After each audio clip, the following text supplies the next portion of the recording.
Welcome to Lloydie Vlogs!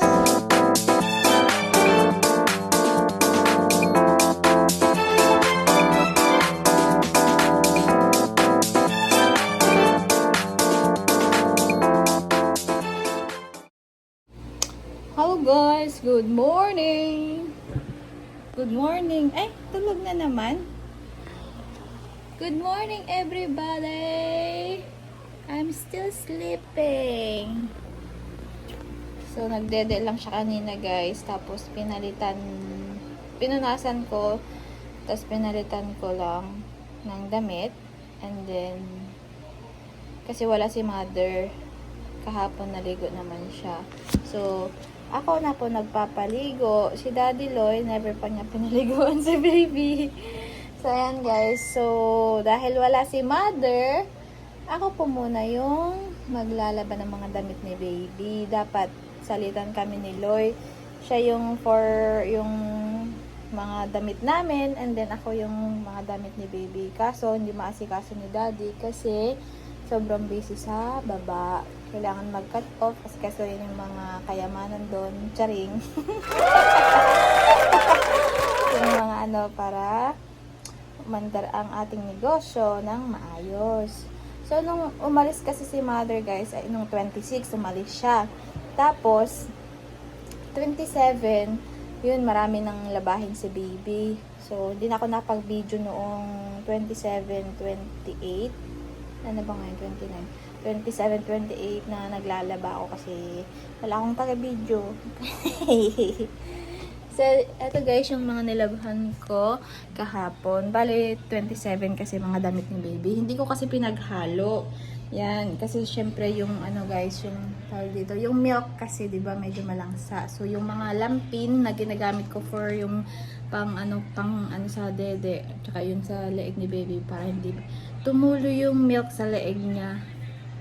Ayan. Yun yung nilabhan ko nung 28. So, nung 27 ay yung mga damit ni baby. Yan. Mga damit. So, hindi ko siya pwede i-dryer kasi hindi pa pwede. Yung mga lampin sana, mga kumot ni baby, pwede na. Kaso, ayoko gamitin yung washing machine. Kasi, ayoko masira. Hindi ako bumili.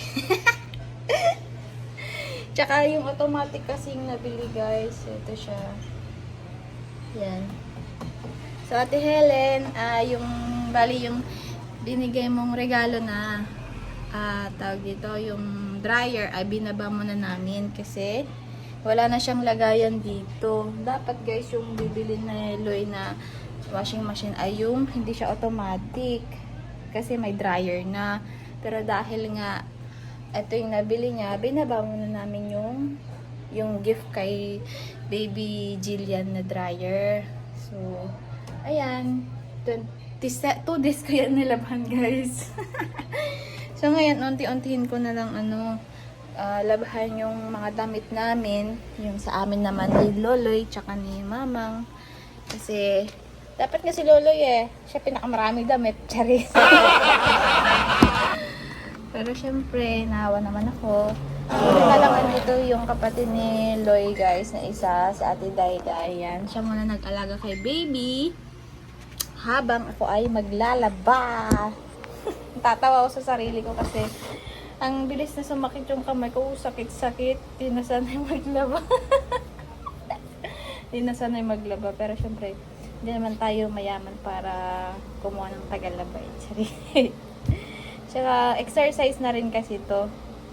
So, ayan, makalat yung CR. Sinampay ni Lulu yung mga kakalatan niya dyan. Huwag niyo napansinin yan, guys. Kasi maglalaba din kasi ako. So, kahapon binabad ko na, like, kasi nung 27, binabad ko yung mga damit ni baby umuna. Tapos, pinadede ko muna siya. Dami-daming Tapos, nung tulog na siya, ayan, pinatulog din sa Ate Dayday. Buti na lang andyan siya. So, nakapaglaba ako. So, after ko labahan yung mga damit ni baby, binabad ko naman yung mga towel niya, mga kumot, ganon. So, kahapon naman, 28, after ko malabhan yung mga kumot niya, ganon, binabad ko naman yung mga konti lang muna. Hindi naman konti. Marami nga to para sa akin, Charis. Yung ibang damit namin, pantaas ni Luloy. Kasi, marami-rami kasi yung sampayan sa labas. Tapos, mahina yung sampayan dito sa loob ng CR. So, ganito talaga kahirap guys kapag wala tayong sampayan na medyo maluwag-luwag. So, kailangan muna natin pagtiyagaan at pag-ipunan muna natin ang pambili ng bahay or pambili ng lupa bago magpagawa ng bahay. So, ayan, ganun talaga ang buhay. Kailangan muna mag-ipon para balang araw makabili ng sariling bahay. Kasi syempre, real talk, yung syempre pag nagre-rent ka, lalo na pag medyo malaki, sayang yung yung renta, yung ilang years ka na nagre-rent, tapos di naman mapapasayo. Ganun. So, lumipat muna na si mother kasi dun sa kabila, sa Antipolo, dun sa ate ko kasi lilipat na sila ng bahay. Ililipat na dun sa talagang bahay na nila kasi nasasayangan na rin kasi sila dun sa renta nila kasi 30,000 yung monthly doon.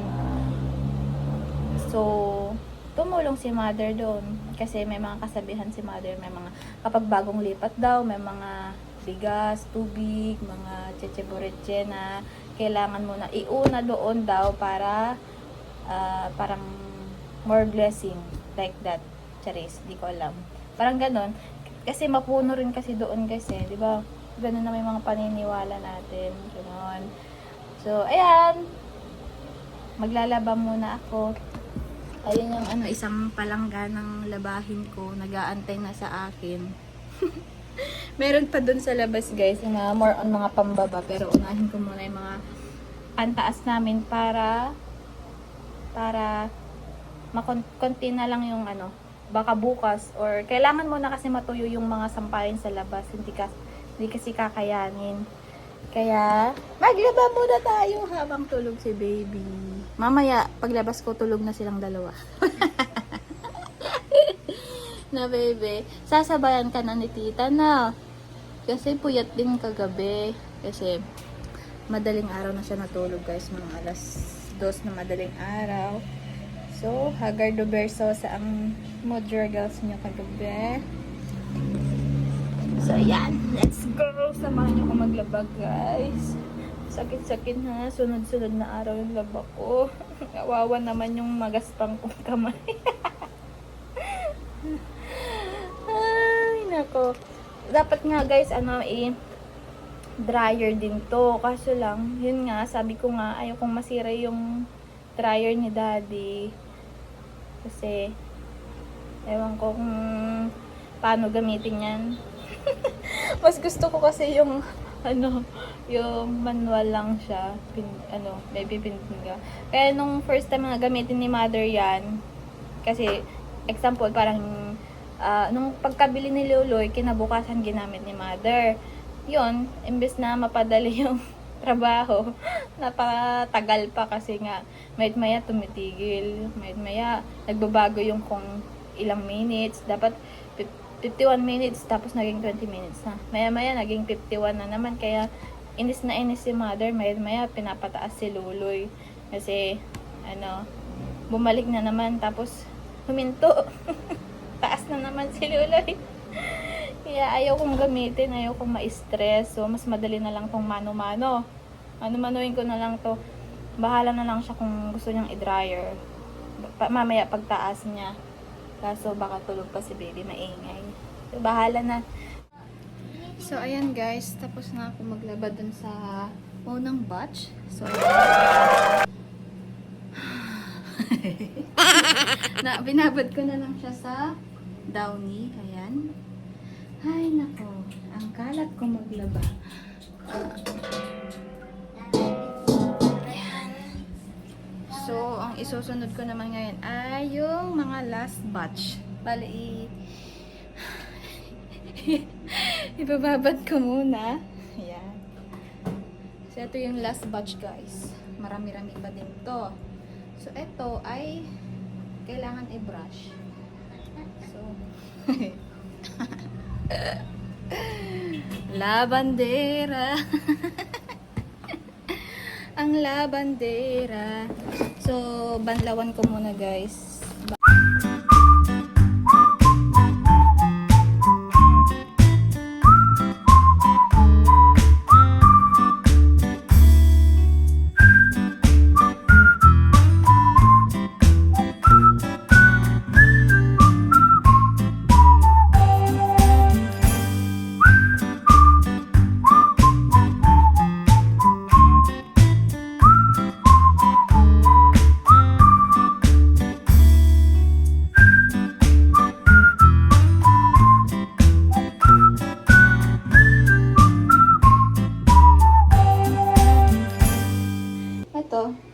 Ito, nakababad na siya. Tapos yan, binanlawan ko muna yung lalabahan ko bukas. Yan.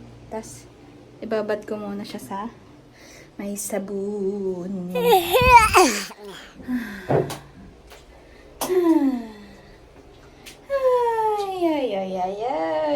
Kati. So, yan. Malapit ko na matapos ang aking third batch na labahin. So, ayan. Continue muna ako guys para matapos na to at makapag-rest na rin ako. So, ito yung pagkain namin guys. So, ayan. May pangalan pa. Ang mahal naman nito, 100 pesos. Ay, ano yan? 700? Ang mahal naman ito, 65. 70 pesos pala. Ayun. Ang mahal naman ng pagkain nila. Bakit mas mahal yung pagkain ko?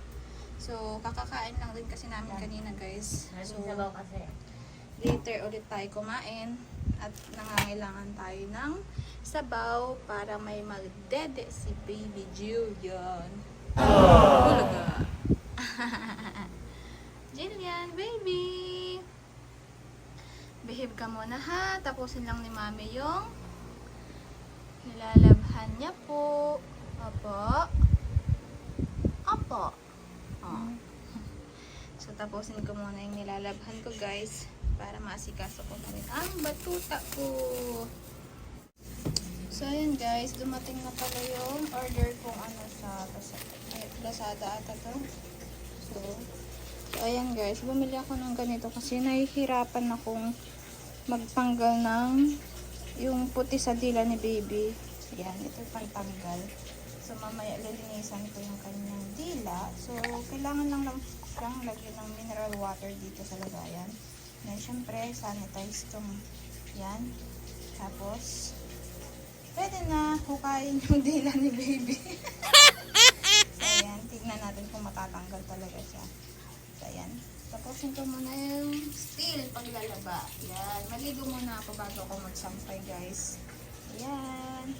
So, baby, tulog na siya. Ayan. Tulog na sila ha. Tulog muna kayo. At tapusin ko muna ang aking trabaho. So, ayan. We're done. Laba-laba. Yun na. Tapos, binabad ko na yung iba. Yun. So, ayan. Tapos, naligo na rin ako.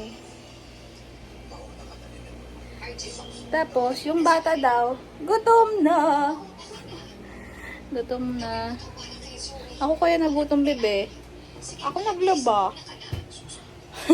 Ako napagod. Bakit ikaw nagutom? Si mama daw gutom. Ay, siya daw talaga gutom eh. So, ayan guys. We're done laba-laba. Isunod na natin ang pag-asikaso sa bata. Opo. Wait lang, bebe, ha? So, ayan guys. Napadede ko na si baby. So, mamaya didighay lang siya. After niya magdighay, ay itatry natin yung pangtanggal ng milk sa dila. Kasi nakita ko to sa Facebook ata. Try natin kung matatanggal yung mga milk sa dila niya. Bebe, bilisan mo magdighay. Para malinisan na natin yung dila mo. Jillian. Jillian. Jillian. Jillian. Kasi ito nakatinig. Ayun. Ayun. Bulaga. Patingin ang dila. Dila. Ang cute mo na magdila. Dila ay si mami. Dila Dila. daw. Dila. Dila ay dila ay. Pati tayo ng dila. Umahaba. Tanggalin natin yung ano. Ang cute niya magdila, sabi. Tanggalin natin yung puti sa dila niya. Bakit ayaw mo dito? Excuse me. So, ito-try muna natin yung isa guys. Tapos, may mineral lang. Mineral. Criminal. Mineral. Tapos, ay, kita na yung pinggan ng mami. Try daw? Try daw? Hindi ka magdede. Hindi ha? Ha? Ha? Ha? Uy. Ha? No. Ha?